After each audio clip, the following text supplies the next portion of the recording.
welcome to LOA Today. I'm Walt Thiessen. With me today are life coaches Cindy Chavez and Jackie Gates. This is your daily dose of happy. We are so happy you decided to join us today. Speaking for myself, I'm happy to be warm and indoors, drinking my eggnog, talking with my friends, and just feeling good on a cold day here in New England. So hopefully your weather isn't as cold as it is here, but wherever you are in the world, thanks for joining us. We appreciate it. And ladies, Jackie's already set the tone. She's already looking tropical today. She told us before. This was a deliberate attempt to shift things vibrationally. How's it going so far? It goes well, so long as I keep the heater cranked up. Yeah, that'll do it, right? Yes. Because tropical wear in, ridiculous cold temperatures just doesn't go, right? So yeah, we're getting better at this, though. It's mind over matter, right? Well, if you don't mind, it doesn't matter, of course. Exactly. Yes. That's funny. That reminds me of, I'm in Louisiana, so we don't get much of a winter here, but we're famous for our gumbo, and gumbo is definitely something you want to eat when it's cold. So sometimes if you're really wanting it and it's still not getting cold, you have to crank up the air conditioner so that you can. Oh, that's funny. Yeah. It's all relative. It's all relative. It is, absolutely. Mm-hmm. Speaking of perspective, I want to continue a theme that we've been touching on off and on now for the last couple of weeks here on the show. We've been trying to encourage people who have been sitting on the fence in their own lives in terms of attracting that abundance into their lives. Most of us, when we explore that concept for the first time, we're asking, well, can I do it from my couch? And some of us actually try to do that. But it turns out it actually works better when you take some action steps, particularly if they are inspired, because you get there faster. I mean, I heard a Jonathan Winters joke, an old one, but it's the first time I ever heard it. And it really summarized it for me. His joke is, if your ship doesn't come in, swim out to meet it. And that's really what we're talking about, right? Right. Yes. Yes. So I wanted to ask you ladies about, you're both coaches, you're both in business, you've been in various businesses, I know, between you. I want you to just talk about what it's like mindset wise and emotionally and so forth to start a business. And how did you get through those first few steps? Because let's be honest, the first few steps are the terrifying ones. The rest are actually easier after that. But those first few steps, Well, I think if you're a personal growth junkie, that starting a business is probably the best personal growth experience you could ever have. Oh, yes, without a doubt. Absolutely. Nothing hones your thought work and your mindset patterns and your deliberate creation and stuff like starting a business. Mm-hmm. And running a business. I think your business can actually provide you with all the experiences you need to keep growing as a person. Right. And some of those experiences are, I had an elderly gentleman that I knew a long time ago, and he used to say that those kind of experiences he called them heavenly sandpaper. Ooh. They're making you smoother and shinier and more beautiful, and they're scratchy and they don't feel good at all. But yeah, I think I'm curious to know. You said you've been talking about this for the last week or so. So I'm curious what you've already come up with. Oh, we've had some really interesting input. Just the other day on Monday, Selena Dorsey, who is the creator and host of the Law of Attraction World Summits and has done numerous businesses in her past, came onto the show and talked about her roots, so to speak, entrepreneurially. And she grew up in New York City. She grew up actually on the east side of New York. In fact, she tells the story about how she was completely influenced by the 1980s TV show, The Jeffersons, who also were moving on up to the east side of New York. In fact, it's a point of pride for her that at one point in her life, she lived one building away from where the Jeffersons reputedly lived in their show. And it was a really big deal for her. But the way she tells it, when you grow up in New York City, as is true for many of the really large competitive cities in the world, you grew up thinking entrepreneurially. I mean, she didn't have a whole lot of trouble. I mean, certainly she had to take steps at one point in her life to kind of change her friends around so that it was the friends who had the right mindsets and so forth. But it's not too hard to find that mindset in New York City because everybody has an angle. Everybody is trying to figure out, okay, how can I get my piece of the pie, to borrow from the Jeffersons again? Um, and what ends up happening is it hones you. It hones you like a sword being sharpened or something like that. It hones your mental process. It toughens you up. It basically gives you the tools that you need to survive and to thrive without realizing that that's what it's doing to you. All you Mm, know is you're just trying to figher out, how am I going to pay the rent in this high rent mm, district? mm. Yeah. Well, I So, grew up in an entrepreneurial family and I grew up in a big city too. So I mhm. think I feel like anyway that I've always had that kind of mindset without even recognizing it right away, but it's just what I grew up in. Like we always ran businesses and so for me it was always the way I was thinking, if that makes sense. It's like they talk about um a fish in water.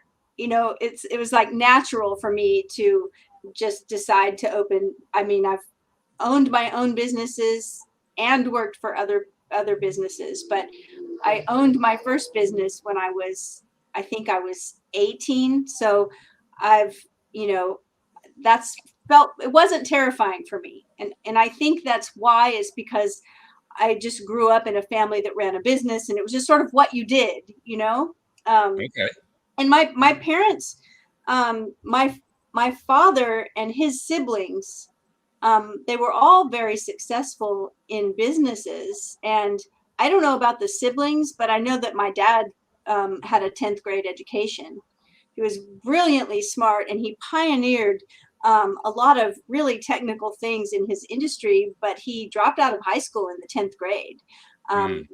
But he had this serious work ethic, right? And so that's just how it was going to be. And so I think that depending on where you're at and what you grew up experiencing, it may or may not be terrifying to think about starting a business. For me, it was, especially in the last couple of decades when I was already grown up. I mostly I'm mostly grown up. It was almost more terrifying to think about having to go out and work for someone else, to be honest. Really? Oh my, wow. Well, because I've worked for myself long enough that I like the freedom that I have working for myself. It doesn't mean that I don't work hard, but it also means that I get to sleep till I wake up and I get to set my own schedule and things like that. So I don't know. I guess I say that if anybody's on the fence about it, to, to do the research that you need to do and decide what you want it to look like and hire a coach and go Yeah. for it. Yeah. I wish I can speak for myself. In fact, I can tell a little bit of my Thai journey because when you go through the Thai boot camp, which I'm now a graduate officially, although they haven't announced it. But when you've gone through that whole process, Congratulations. thank Yes, you. Yes, congrats. yeah, I took an 8-week course and finished it in 26 weeks. I figure that's pretty good. But anyway, one of the things that they do, or that you do when you go through the boot camp, is you identify what they call your 3 transgressors. And my number 1 transgressor was what the stream called my family curse, which was one long series of failures when it came to anything financial or business related. So I didn't have that background of a whole bunch of entrepreneurs around me. In fact, the few entrepreneurs I did have were slumlords and chiselers and people who were cheating other people. I'm like, oh, well, great role models. Thank you, guys. So for me, it was actually a very, very big deal. But you make a great point. If you have, it depends on what your perspective, what your perspective is, and where you come from. Because if you come from a perspective that is congruent with and conducive to being in business and enjoying it and feeling good about it, it's going to be a lot easier. And if you come from a background that just that's not part of it at all. And you get taught all the stuff about how money doesn't grow on trees, and who do you think I am, Rockefeller, and all this kind of stuff. It's going to be an entirely different experience, and you're going to have different stuff to deal with, as I know personally. So yeah, I agree with you entirely on that. How about you, Jackie? Mine, I definitely do not have a single entrepreneurial role model in my family. In fact, my family was very much, you show up for work, you do your job well. And if you're lucky, you get paid well and you get promoted. And you have your fun, or you do the creative stuff outside of work, right? Mm-hmm. My dad was a factory floor manager for many, many years, absolutely loathed it, but, did the stuff to support us. And consequently, our weekends were always decompression zones for dad. So we would go trout fishing or camping or something so that he could, decompress, and then he'd gear up again and start again on Monday. And so that was very much my thing. I went straight in. I chose not to go to college when I graduated high school, mostly because I really just wanted to be on stage, and my folks didn't think that was a career. I should do something useful. So I said, well, then I'm not going to be a doctor or a lawyer. What was wrong with you, right? Yes, exactly. So I went straight. Titles. I went straight into working retail, which I have always had this ability to be vastly employable, which is, I can basically just show up and people will employ me. This has been how I've been. And so what I'm fascinated by when I look at my previous selves is how I've always went for the easiest jobs, the ones that I was almost like auditioning for a show that I was guaranteed to get the role in, right? So, so I did that a lot, and then I was doing my theater. I did 25 years of theater, where it was not my full-time job. I was either raising my kids full-time, or I was, working in the wardrobe or something. But I was always either employed or on stage. There was one of the two. And when we got to the States, I wasn't allowed to work for the first 18 months because that's how visa laws work in this country. And we actually had a friend of ours deported for selling tupperware because she was not the one who had the visa. So we were even my daughter couldn't do babysitting. She couldn't get money for babysitting. So we were really careful. But what that did give me was vast amounts of freedom to explore, well, if I did work, what would I do? And I'm fascinated that, yes, I played with entrepreneurialism. I went into my network marketing. But I did it from a retail employee mindset that I never made it work. I did 6 network marketing companies and was dismal at all of them. In fact, and I ended up with about $4,500 in debt, which was at the time a secret from my husband. Ladies, don't do that. Secrets from your spouses are very, very toxic. And so when I finally came clean about my debt, it was because I legit had no way to pay it. I had a payment coming up, and unless I told my husband, I wasn't going to be able to pay it. So there was this hard and awful conversation around the kitchen counter, and I decided to go, and I had to find a way to pay my debt. It was my debt, and I was determined to pay it. And I knew that to keep doing what I was doing is the definition of insanity, right? I'm not going to try another network marketing company, because what I decided was I was going to work on the only common denominator of all 6 companies, and that was me. Because I had sold everything from makeup to encyclopedias to house care to vitamins and weight loss and all of those.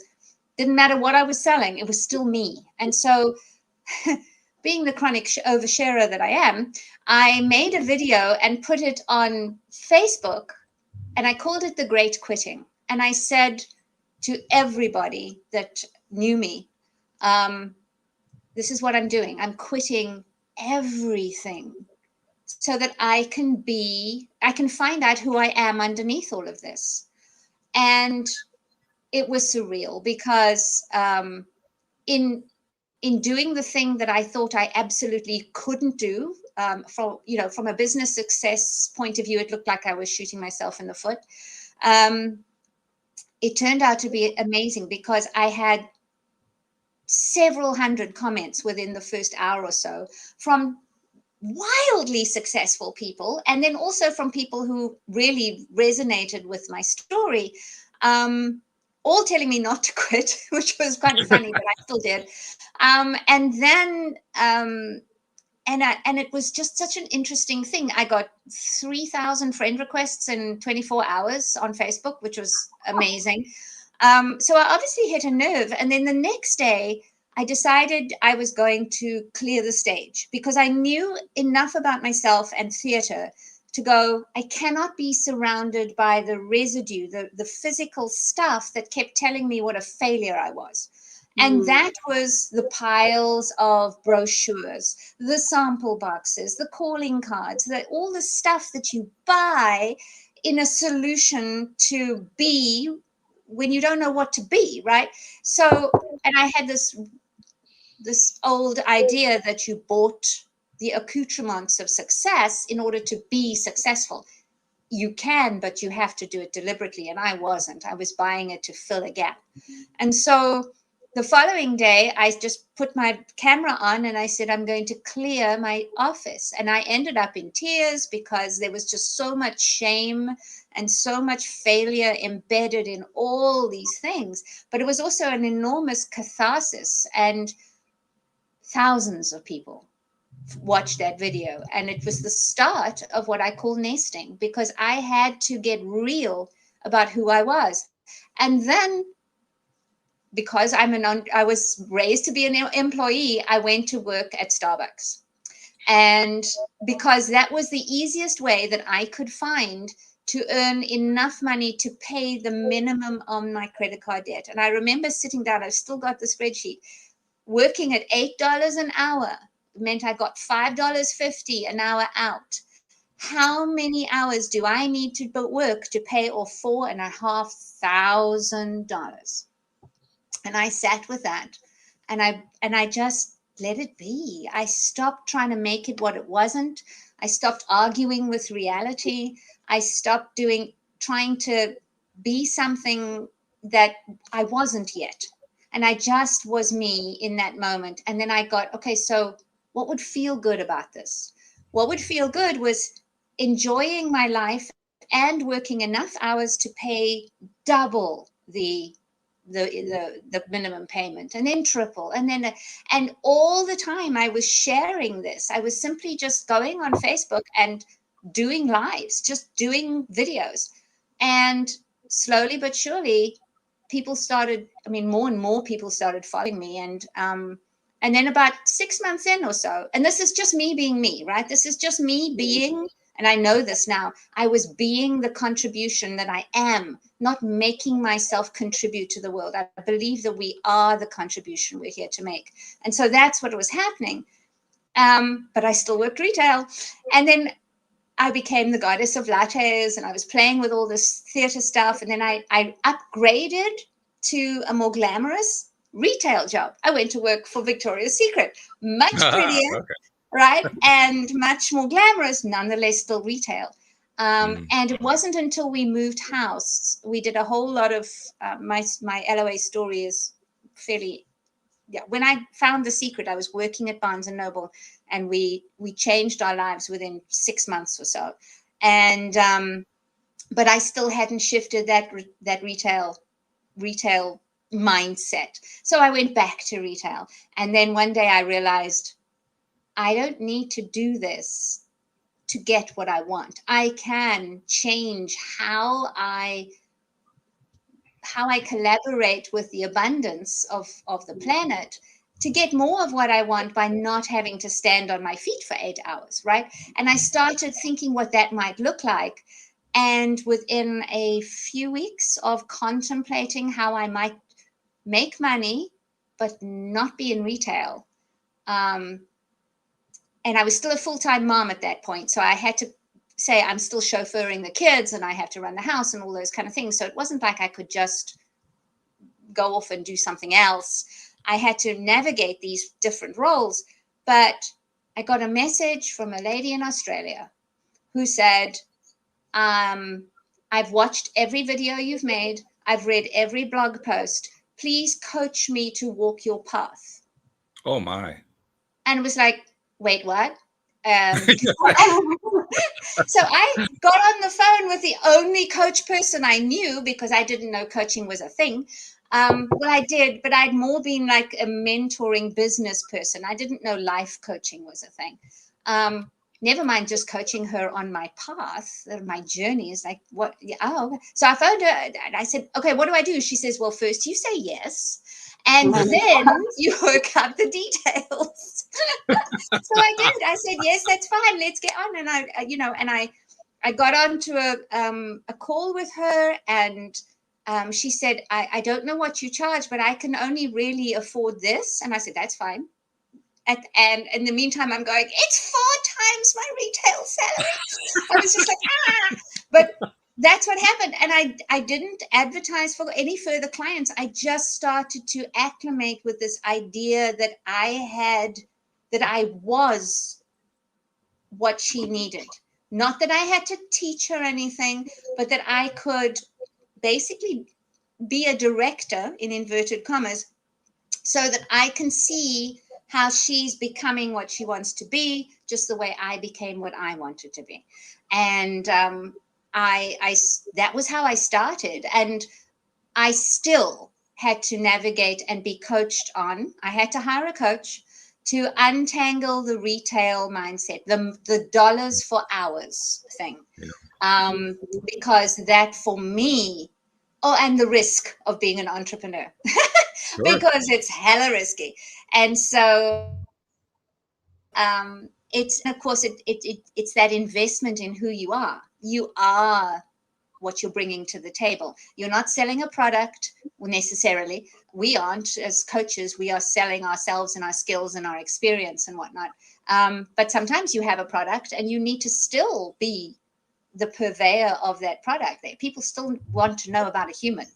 And so it took a long time. And for I've been doing this 9 years, and I would say for a good 3 or 4 years, I was still doing basically dollars for hours, vastly undercharging, not understanding the energetics of what I was doing.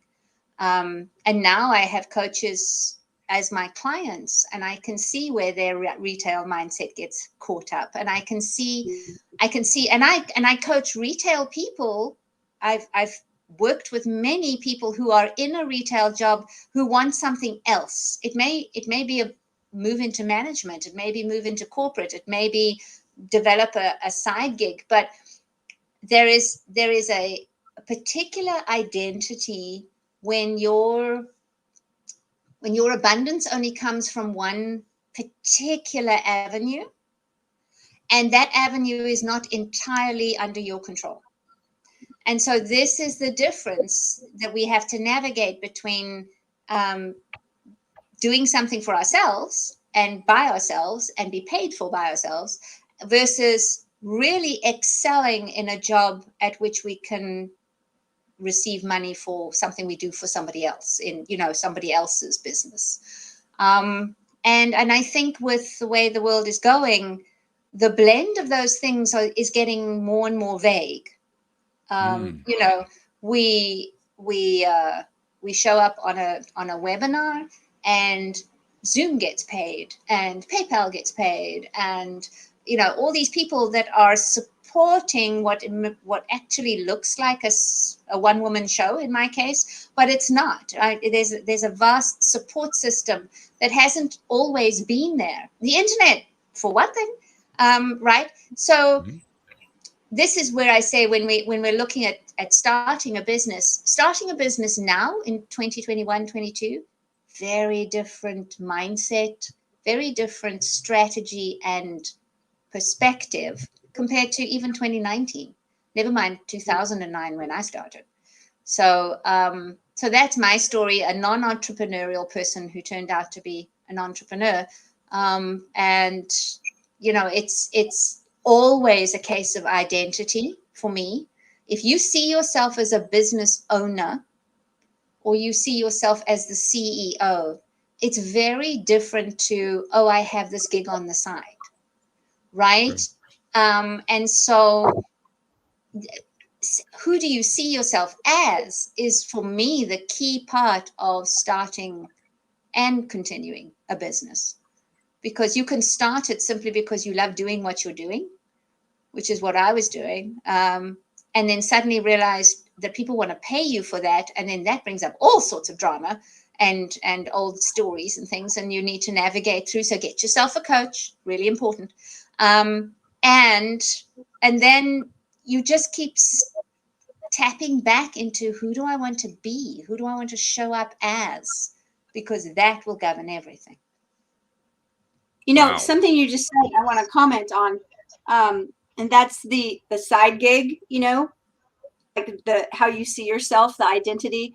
And I'm thinking, you know, that if you are working for someone else and you have a side gig, or you start a side gig, that, you know, there's a way to create the perspective for yourself that side gig is, the owner of that is who you are.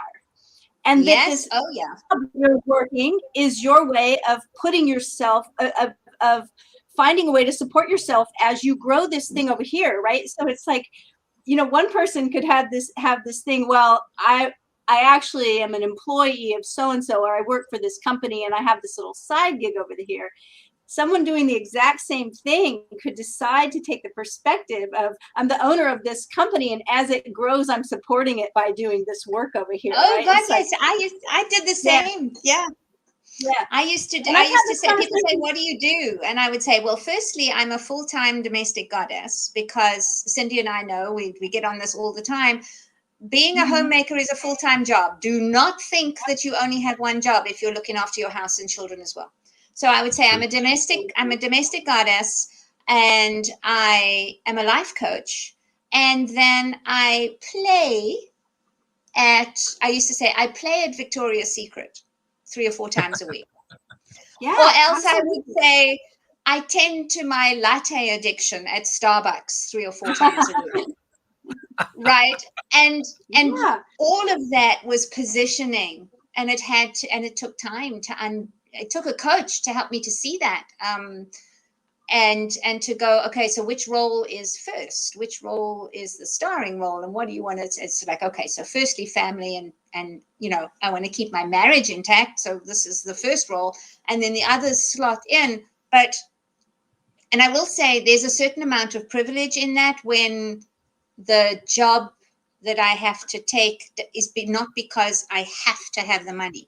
When it's a survival thing, everything goes to what will make you money to put shelter over your head, keep you safe, keep you fed and warm.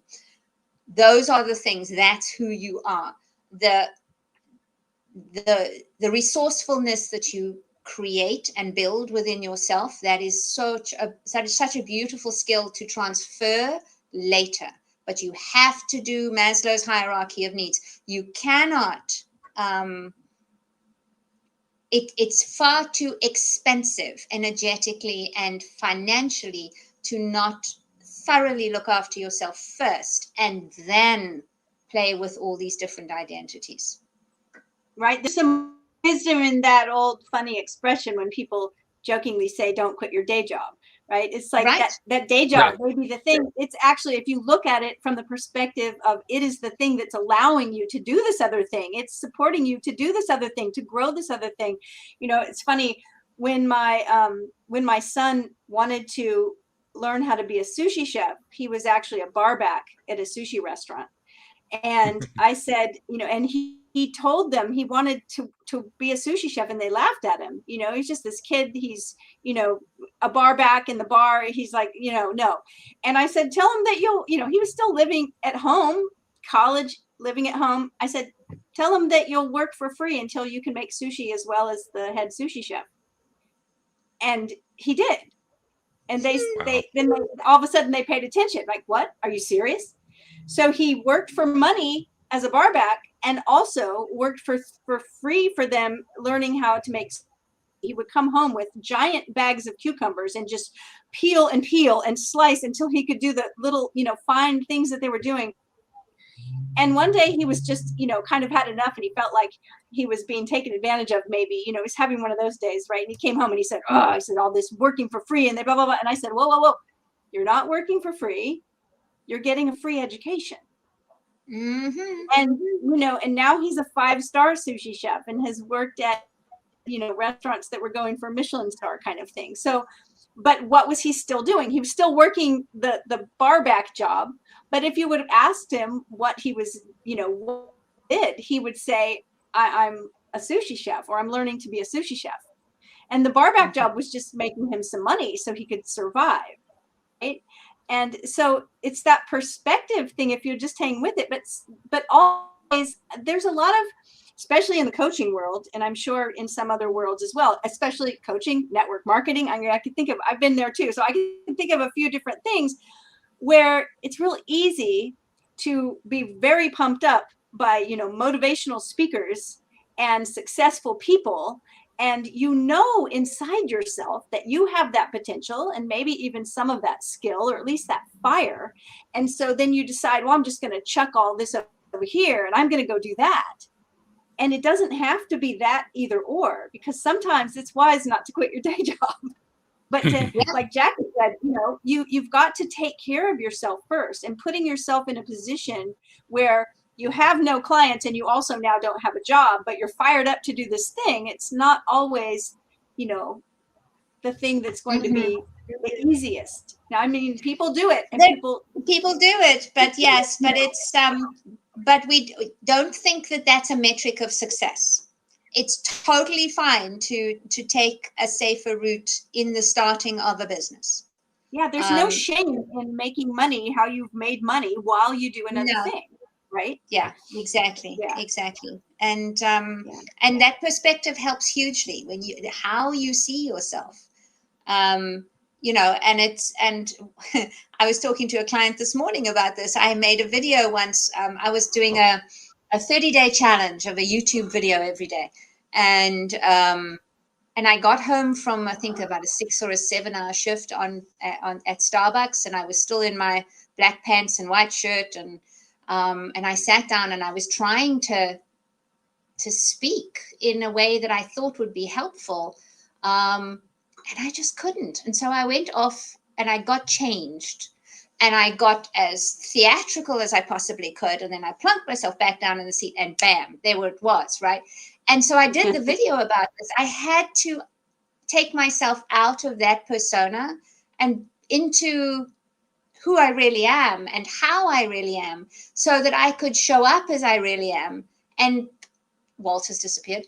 And it made all the difference in how I communicated. So, because our words matter, right? And so when I was trying to talk about goddessiness and entrepreneurship and stuff in my Starbucks garb, it was much harder. But when I got dressed up as in the role I wanted to play, it made all the difference. So there's a tip for you. Find a costume for your next role and wear that.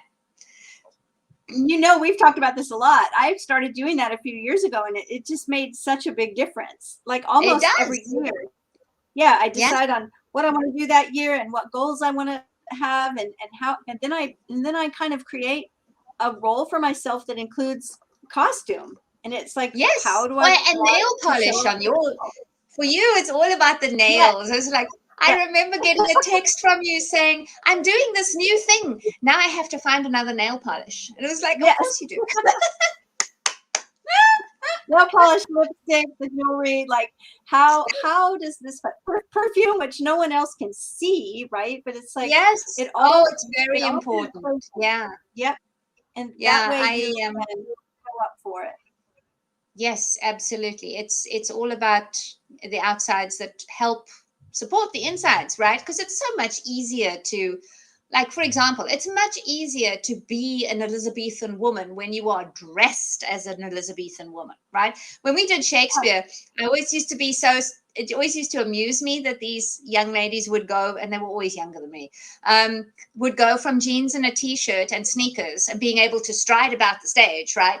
And, you know, X many steps will get you from stage left to stage right and halfway up the castle side, castle stairs, and put them into their Shakespearean corset and the 3 acres of fabric that you have around your ankles, you know, and sleeves that take up half the stage themselves. And suddenly now you are not moving quite the same way as you did before.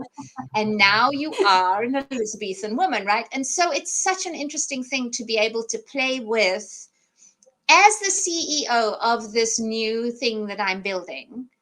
What does she wear? What do they wear? What does he want to be known for? Is there a like, we watched the History Guy, who started off just as a YouTuber, and he wears a bow tie all the time. It's a very prim and proper bow tie, right? Not your big flashy ones.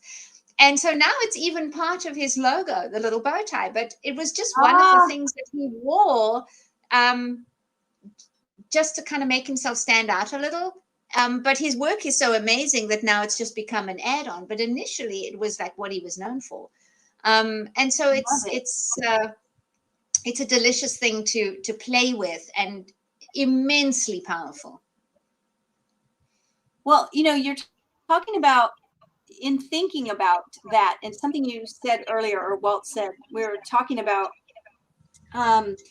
how vastly different, you know, the potential is for being an entrepreneur now as compared to how it was, you know, 10 years ago or 20 years ago. And then I think you said, or even in the last couple of years, right, with the pandemic. And I'm thinking about, it's so funny that Walt had this, this topic, because I've had this conversation already today 3 times. And in one form or another, I've had this conversation with 3 different people this morning. And the idea that when we create a role for ourselves, you know, we start using the really creative part of our brain. And sometimes when we talk about creativity or creation, we think of, you know, art or design or decorating the house or writing a story or something like that. But also when we talk about creation or creating, we're literally talking about like conscious creation, creating all kinds of things, manifestation of whatever it is. And so as we create roles for ourselves and we realize that the landscape for, you know, with the change going from the Industrial Revolution to corporate things to now we have the gig economy, things have changed so much. And then the pandemic, that some of my conversations with people, even this morning, were around creative ways to look, different perspectives, like at particular skills and skill sets. And so, you know, I was speaking with someone who runs a food truck, owns a food truck, right? It's like now the food, since people can't go out as much lately in the last 2 years, the food can come to them, right? Because we have these delivery services or food trucks. I know someone else, same industry, and it's like doing pop-up private dinners for people. So instead of someone taking, you know, their family or their clientele out to a fancy restaurant, the fancy restaurant experience comes to them. And these are things we didn't think about, you know, a handful of years ago, but we're thinking about it now. I had a conversation with a client today about even working retail or working in sales or selling a thing, how important it is to believe in that thing. You know, to not try. It's sort of like Jackie and, you know, when we are talking about coaching, like we believe in coaching, like we know coaching can change someone's life. And that by changing people's lives, we change the world. And we see it. We see it in our own businesses every day. And we've seen it in our own lives when we've hired coaches. I've been a coach for over a dozen years, and I hire coaches still. I reach out to coaches if I need a coach, because I know the power in it, right? And so it's like, if you're selling a widget or you're wanting to make a company that makes something, you've got to have that belief in whatever it is that you're selling. If you do, then people see it and they know it, and they, want it because you believe in it. And so I think that's another element that's really important is, when you choose a business, if you're thinking about starting a business, is that there are a lot of different factors that you believe in it, that you maybe love to do it, that you do it well, that if it's a product, that you either make that product well, or how awesome the product is. Those are all important too, because it's really hard to make a business work when you don't believe in it yourself. Yeah, So exactly. I say that, but think how often people decide to be a certain thing, and yet they're only doing it because that certain thing is supposed to bring in a lot of money, right? Because in this world, we need money for everything. We can't do anything without money. I think I said this recently, and I'm not sure if it was on the podcast, but the Wallace Wattles book, The Science of Getting Rich, there's a quote in there that I know I quoted it to somebody last week, and I might have said it on the podcast, but the quote is that love is denied expression by poverty. And I think about that quote a lot. Like, if I don't have enough, and in this world that means most of the time enough money, then I can't even express love the way I want to towards the people I love, because I don't have the means to do it, right? I may be able to say I love you and do kind things for them to what I'm able, but I can't express it in the full I would like to, because I don't have the means to do it. So how many people decide, well, doctors make a lot of money, I'm going to be a doctor, but they have absolutely no calling, they have no fire, they have no motivation or inspiration for any other reason to go into that field than to just make money. Well, is that really what you want to be? It's like a lousy doctor, because that's probably what you might be if you don't really care enough about it. But the people that, I have a couple people in my life that from their earliest age, all they wanted to do was work in that field because they wanted to heal people. And these are people that have a vocation, right? They have a calling. And because of that, even when it's hard, they're still proud of what they're doing. They're still happy with what they're doing. They're still glad to be doing what they're doing. So I think if you're, this is just my coachiness, I guess. But I mean, I think that if you're thinking about starting a business, that these are all things that are important to take stock into account. Yeah. What I want to add to that is one of my favorite quotes, which is bloom where you're planted. You want to outgrow where you are, because you will take yourself with you. So if you are feeling put upon, taken advantage of, under recognized, any of those things, believe me, within a year or two at your new job or as an entrepreneur, you will be saying the same thing. Nobody values me. Nobody wants to pay me. Nobody recognizes me for my skills. You will take yourself with you wherever you go. And that's the brilliance. I think it's also the Wallace Wattles book, or it may be Napoleon Hill, but he talks about being a person of increase. In other words, you are going to be so thoroughly blooming where you are planted that you will outgrow the space, and then you are bigger, you encompass more as you move out into the world. So for example, my working at Starbucks, I was not content to be just, I never liked being just anything, but I was not content to be just a barista, right? So I started playing. Somebody said, oh, my favorite barista is here. And I went, oh, I am so much more than a barista. And he said, oh, yeah, you're the goddess of lattes. And I went, boom, thank you. I am the goddess of lattes. And on my website, I actually have a whole post that I share often, because it's how I became how I became a goddess working for Starbucks for $8 an hour. And it was this identity shift. It's like, I am doing so much more than selling coffee. I'm helping this person get through their morning. I'm giving this person the one luxury that they give themselves every day. I am, I'm teaching some young person how to do a sales transaction. I'm giving them skills. And this person that I'm comforting in the back room, I'm coaching them and all this kind of thing. So I naturally got bigger than this role, and deliberately got bigger than the role. So of course I got poached by the manager of the Victoria's Secret, and I went to work for her, and then I outgrew that too. And I outgrew that by sharing everything I was doing on Facebook and YouTube and my videos and my blog posts and all the rest of it. And so I was constantly increasing. And then somebody said, I see your increase. Can you help me do that? So know that if you bloom where you're planted, it's by far the best way to grow into who you need to become to be a business owner.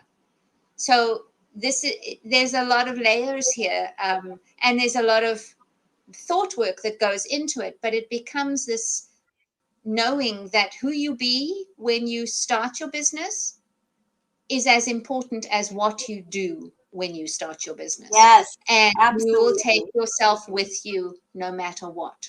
So you may as well start making yourself into a business owner now by taking full responsibility of where you are and blooming where you're planted.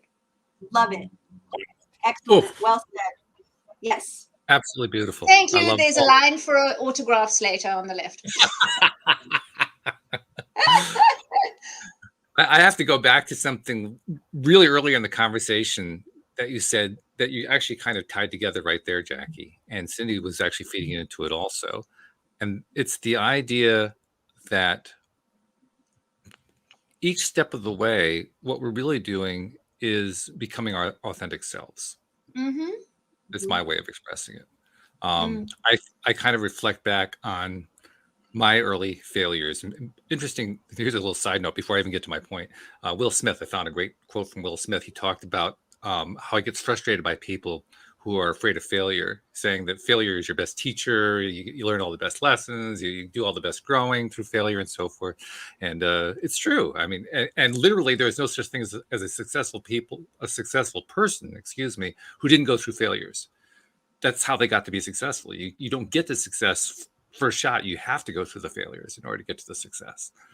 Yeah, we just don't always see the failures, which is why it looks like an overnight success. Yes, exactly. Mm-hmm.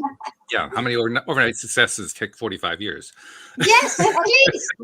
Ask me how I know. Exactly. Yeah. There's a business phrase, fail fast. Fail fast. Right? Yes, fast. So you were, sorry, go back to your point, Walt. What were you saying about your failures? Yes. Anyway, I was going back to when I was in my 20s, when I was doing a considerable amount of failing in a large way. I was very good at failing. I discovered ways to fail that hadn't been done before, which I thought was pretty cool. That's such a thing to have on your resume. But at one point, 1985, I moved from Connecticut to Oregon. It was my great breaking away from family thing. I figured if you're going to do it, you might as well do it all the way, right? So I went East Coast to West Coast. Got out there. I didn't have a job. I had nothing. And talk about cutting, all of your ties, right? I cut all of them. I had $1,000 in the bank. That was about it. There was nothing else. It was pretty meager. And I got out there, and the economy was even more meager than I realized it was going to be. And it was a rough go. I was there for 9 months. I ended up working for a company that was owned by W. Clement Stone. Oh, wow. And it was actually the company that he had built up to become the successful person that he was. It was an insurance company. Mm-hmm. And when I went to work for the company, I didn't know anything about him at all. I didn't know anything about any of this stuff. And I went to work for a guy who was one of the high flyers in the company. He was recruiting a whole bunch of people. I was one of the people who was recruited. We went to what was kind of like an Amway sales convention. It wasn't network marketing, but it could have been. I mean, the atmosphere was the same. We went through personalized training and so forth. I went out and did my first day of selling. It was my best day. I was the best person on the team, and I felt absolutely miserable afterward. Absolutely miserable. Never matched it again. Struggled to survive for months at a time. Finally got kicked out. In the process of being there while I'm struggling to survive, my manager and the assistant manager, they were doing the best they could. But looking back, I now understand where the big problem was. They didn't know what to teach. They didn't know how to teach it. They couldn't even tell me why it was that what they were doing right was working. So they were models in a sense, but they weren't coaches by any stretch of the imagination. And when you were talking earlier on, Jackie, about how I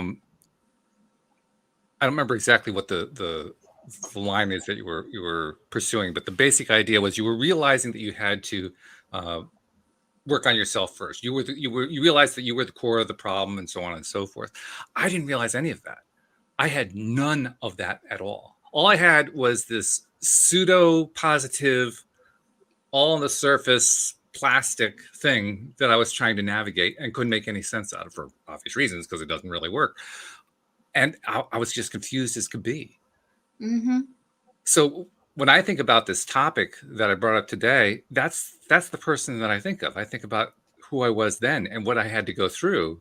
And I'm still going through in some ways, because I don't think it ever really stops. No. Learning how to navigate and overcome absolute, pure, 100% confusion. Because that's what my life was. It was just one confused patty after the next. It was just one layer of confusion on top of the next one. And over time, I got there. Over time, I learned stuff. One of the best things I ever did was start this podcast. I learned a ton doing this podcast. But I just think about, wow, if that's what I went through, how many other people have gone through that kind of thing? How many of them are going through it right now? You know? So like when you guys were saying, hire a coach. Well, first of all, I didn't even know there was a coach. I didn't know what a Well, let's face it, it wasn't something that was as mainstream as it is now. Yeah. If you were lucky, you got a mentor who was kind of a coach, even if they didn't have that label per se. You know, I mean, I had directors in the theater that were coaches. I had, you know, I mean, I remember somebody saying, one of my leading men saying to me, you know, you can act confident. You can be confident not on stage. You don't have to just pretend. You can be that way. I was like, wait, I can be that way when I'm not on stage? Oh, interesting.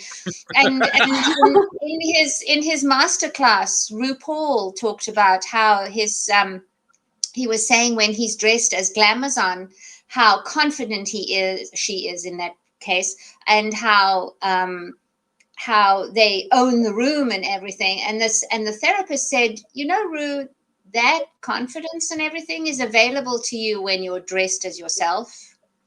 And in the video, you can see he said that had never occurred to him, that he could translate that knowingness from one to the other. And so in the confusion that we feel when, especially, you know, one of the worst things we do to our young people is ask them what they want to be when they grow up. Because like I look at my grandbabies and the things that they're going to be probably aren't even invented yet. Right? Yeah. What I'm doing goes straight over my mother's head. She has no idea what I do. People pay you to talk to you? Really? Right? So when we play with who we might be next, a way to undo some of the confusion, if you're relating to what Walt was saying, is focus, and we do this, follow your bliss, but find what feels good. Find what gives you satisfaction to do. You don't have to look for joy. You can simply look for satisfaction and being proud of yourself and do more of that. And then find the things that drive you crazy and like make you wince and gut clench and all, and do less of those. And this is how you navigate towards what you want. Also, Really good. that thing that you're unhappy about, like Jackie said, at some point she had to say, okay, I've worked for 6 different multi-marketing companies and I'm the common denominator. So I had a same experience, multi-level marketing, although I did have my own experience there, but I had worked for so many different people and I always had the same experience. We love you so much. Oh my God, what would we do without you, Cindy? You have changed our lives. We just blah, blah, blah. But they piled more and more work on me and I never got compensated properly for it. My responsibilities grew, but my paycheck didn't grow. Well, at some point I had to say to myself, gosh, this happens to me at every single job. I'm the common denominator. How am I contributing to this? And I was contributing to it because I had really weak boundaries. And I would say yes with a big smile on my face, no matter what they asked me to do. And no matter how much work it became, how many more hours, how many more piled on. And then I never said, well, you know, I never negotiated a better paycheck, right? So at some point when I realized, oh, this is all on me, right? It's not that no one appreciates me. It's that I'm not appreciating myself and I am not causing my value to literally appreciate. Like we, what does appreciation mean? And so I started asking for it. I started saying no, you know, oh, can you do this too? No, I really can't. No.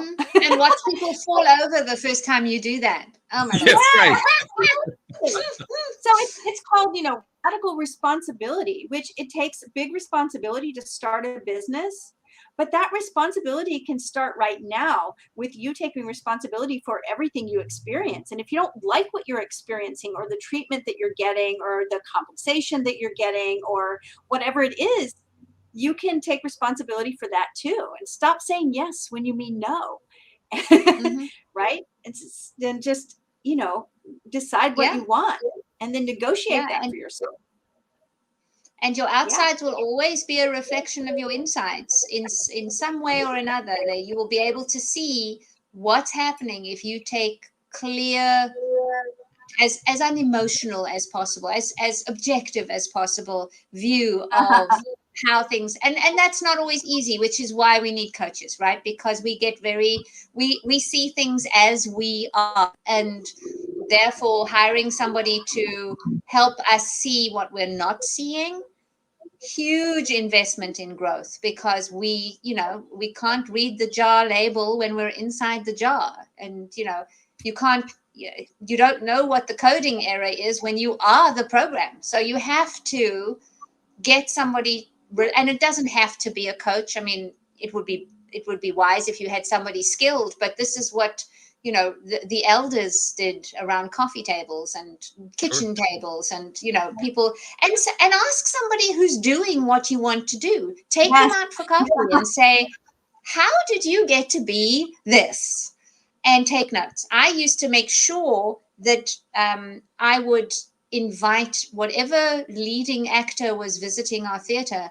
I would invite them for lunch. I would take them to lunch, and I would just make notes about how they be, not just what they do, but how they be, because that's the piece that you need to master. Wow. I had no idea what this show was going to be like. I certainly didn't expect being knocked out in the middle of it, but that didn't seem to stop the conversation. We kept it going. You can catch up later. Yeah. I mean, I'll listen to that part. I'll be enjoying it. But wow, this exceeded my expectations in every way. So thank you, ladies. This has been fabulous. You gave me. I'm going to be using this for cutting up, making little pieces like I'm doing with these other shows, and you gave me some good pieces to make. So. Oh, that'd be so nice. Yes. Awesome. We got it. I guess tomorrow.